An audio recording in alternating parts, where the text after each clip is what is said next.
Hello dear learners, আশা করি ভালো আছেন সবাই। আর আজকে আবারও হাজির হয়েছি স্ট্রেট লাইন রিলেটেড দুটি গুরুত্বপূর্ণ গাণিতিক সমস্যার সমাধান নিয়ে। তাই ভিডিওটি অবশ্যই শুরু থেকে শেষ পর্যন্ত দেখবেন। একটা কথা বলে রাখি, স্ট্রেট লাইন রিলেটেড কিছু থিওরি এবং গাণিতিক সমস্যার সমাধান পূর্বেই কয়েকটি ভিডিওতে দেখানো হয়েছে, যে ভিডিওগুলো বিবি ম্যাথ একাডেমি ফেসবুক পেজ এবং বিবি ম্যাথ একাডেমি ইউটিউব চ্যানেলে আপলোড করা হয়েছে। সেই ভিডিওগুলো দেখে আসবেন, আশা করি অনেক কিছু জানতে পারবেন। সেখানে অনেক বেসিক বিষয় নিয়ে আলোচনা করা হয়েছে। তো আজকে দুটি গাণিতিক সমস্যার সমাধান আমরা করব, আর যে সূত্রগুলো ব্যবহার করব সেই সূত্রগুলো পূর্বের ক্লাসে আমরা প্রমাণ করেছি। আজকে জাস্ট ওই সূত্রগুলোর এখানে অ্যাপ্লাই করব।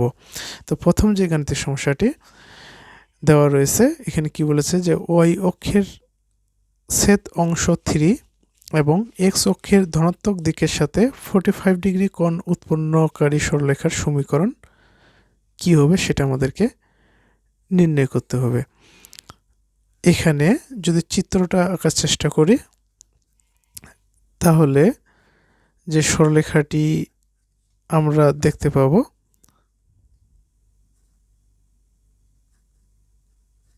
সেটি হবে এরকম। ওয়াই অক্ষের ছেদ অংশ 3, তার মানে কি ওয়াই অক্ষের 3 একক, যেহেতু এখানে পজিটিভ মান সেহেতু উপরের দিকে এই 3, এই যে অংশ, এই যে ছেদ অংশ কি 3, তার মানে কি এখানে ছেদ করবে এবং এক্স অক্ষের ধনাত্মক দিকের সাথে 45 ডিগ্রি কোণ উৎপন্ন করে এমন একটি সরলরেখা। তাহলে সরলরেখাটি হবে ঠিক এরকম। এই যে এমন একটি সরলরেখা, হ্যাঁ, এই সরলরেখাটির সমীকরণ আসলে কি হবে সেটা আমাদেরকে নির্ণয় করতে হবে।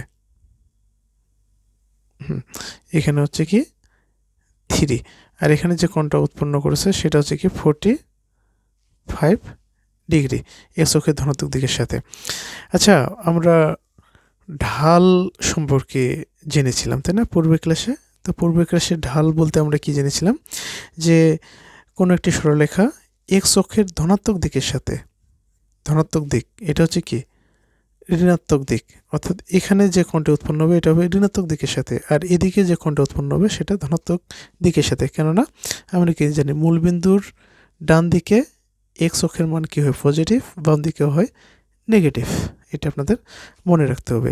তাহলে ঢাল হচ্ছে কোনো একটি সরলরেখা এক্স অক্ষের ধনাত্মক দিকের সাথে, অর্থাৎ এই দিকের সাথে যে কোণটা উৎপন্ন করবে তার তার হ্যাঁ, যে কোণটা উৎপন্ন করবে, অর্থাৎ এই কোণটা যদি থিটা হয়, তাহলে এই থিটা কোণের যে ত্রিকোণমিতিক অনুপাত ট্যানজেন্ট, তার মানটাই হবে কি ঢাল। তাহলে এখানে ঢাল এম হচ্ছে কি, এম হচ্ছে 10, এখানে থিটা বলতে হচ্ছে কি 45 ডিগ্রি। আবার বলি, ঢাল হচ্ছে কি কোনো একটি সরলরেখা এক্স অক্ষের ধনাত্মক দিকের সাথে যে কোণ উৎপন্ন করবে তার ত্রিকোণমিতিক অনুপাত ট্যানজেন্ট এর যে মান সেটি হচ্ছে কি ঢাল। তাহলে M equal to 10 45 degree, M এর মান হবে কি 10 45 ডিগ্রি, আর 10 45 ডিগ্রির মান কি 1, তাহলে এম এর মান হচ্ছে এখানে 1। এখন এই যে সরলরেখাটি ওয়াই, এই যে ওয়াই অক্ষকে মূল বিন্দু হতে 3 একক দূরে এই যে বিন্দু, এই বিন্দুতে ছেদ করবে। তো আমরা একটা থিওরি আমরা প্রমাণ করেছিলাম এরকম, যে একটি সরলরেখা যেটা কি করবে, যেটা ঢাল হচ্ছে কি এম, এবং এটি মূলবিন্দু হতে সি একক দূরে ওই অক্ষকে ছেদ করে এমন একটি সরলরেখার সমীকরণ আমরা পেয়েছিলাম, Y equal to M X plus C. তাহলে এই সমীকরণে যদি আমরা মানটা বসাই তাহলে কি রকম পাই, এখানে এম, এম বলতে এম এর মান তো আমরা পেয়ে গেছি 1 এক্স, আর এখানে সি, এই সি বলতে এই যে অংশটি এটা হচ্ছে কি সি, আর এটা হলো কি থিটা, আর এই কোণের যে ট্যানজেন্ট মান তার মানে কি 10 45 ডিগ্রি, 10 45 ডিগ্রি মান কি 1, তাহলে এখানে এম এর মান কি 1, এই এম এর মান 1, আর এখানে সি এর মান হচ্ছে কি 3, যেহেতু ওয়াই অক্ষের ছেদকারী অংশ বলতে এই অংশটুকু। তাহলে যে সমীকরণটি দ্বারা সেটা হচ্ছে কি এক্স প্লাস 3, এটি হলো কাঙ্ক্ষিত অ্যান্সার। এখন নেক্সট যে আরেকটা কোশ্চেন দেওয়া রয়েছে সেই কোশ্চেনটি কি বলছে যে একটি সরলরেখার সমীকরণ নির্ণয় করো যা এক্স অক্ষের ধনাত্মক দিকের সাথে 45 ডিগ্রি কোণ উৎপন্ন করে। ঠিক একইভাবে হ্যাঁ এমন একটি সরলরেখা যা ধনাত্মক এক্স অক্ষের ধনাত্মক দিকের সাথে 45 ডিগ্রি কোণ উৎপন্ন করে এবং এত বিন্দু দিয়ে যায় কি 2 1 বিন্দু দিয়ে যায়। তাহলে এখানে যে ঢালটা উৎপন্ন করে এই যে সরলরেখাটি, এই সরলরেখাটির ঢাল তাহলে কি হচ্ছে m = 10 45 ডিগ্রি। যেহেতু ধনাত্মক একটি সরলরেখা ধনাত্মক দিকের সাথে যে কোণ উৎপন্ন করে তার ত্রিকোণমিতিক অনুপাত কি ট্যানজেন্টের মানটা কি বলা হয় কি ঢাল। তাহলে এখানে m = 10 45 ডিগ্রি। তাহলে m এর মান হচ্ছে কি 1। এখন এই যে কোনো একটি বিন্দু দিয়ে যায় যে এখানে কি বলছে যে একটি রেখার ঢাল, আমরা কিন্তু জানি যে একটি রেখার ঢাল হচ্ছে m এবং x1 y1 বিন্দুগামী এমন একটি সরলরেখার সমীকরণ হচ্ছে y - y1 = m x - x1। এই যে সূত্র, তাহলে এখান থেকে আমরা কি পাচ্ছি দেখেন y, তাহলে এই যে স্থানাঙ্ক এটা হচ্ছে কি x1, এটা কি y1। এখন আমরা এই সূত্রে জাস্ট মানগুলো বসিয়ে দেব। y1 বলতে কি এখানে 1 আর m এর মান পেয়ে গেছি 1, x এখানে x1 বলতে হচ্ছে কি 2।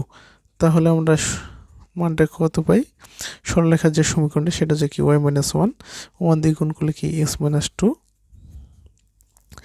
তার মানে এখানে হচ্ছে কি হ্যাঁ x - 2 বাম দিকে নিয়ে আসলাম y - 1। এখন x, y কে ডান থেকে বামে নিয়ে যাই, y 2 কে বাম থেকে ডানে নিয়ে যাই, ডান দিকে বাম দিকে মাইনাস রয়েছে, ডান দিকে গেলে প্লাস হবে 1 = 1, অর্থাৎ x - y = 1। এই যে সমীকরণটি, অর্থাৎ একটি সরলরেখার সমীকরণ যা x অক্ষের ধনাত্মক দিকের সাথে 45 ডিগ্রি কোণ উৎপন্ন করে এবং 2 1 বিন্দু দিয়ে যায় এমন একটি সরলরেখার সমীকরণ হচ্ছে x - y = 1। আশা করি বুঝতে পেরেছেন সবাই। বুঝতে না পারলে কমেন্টে জানাবেন, আমি আবারও বুঝিয়ে দেওয়ার চেষ্টা করব। তো আজকে এই পর্যন্ত, আবার দেখা হবে পরবর্তী ক্লাসে। ততক্ষণ ভালো থাকবেন সবাই। আর একটা রিকোয়েস্ট থাকবে, আমার এই ভিডিওগুলো যদি আপনাদের ভালো লেগে থাকে তাহলে অবশ্যই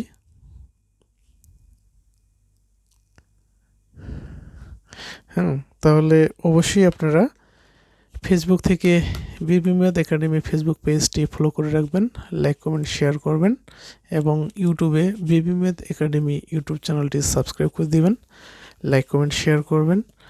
আপনার যারা বন্ধু রয়েছেন তাদের সাথে শেয়ার করবেন, তাদেরকে বলবেন।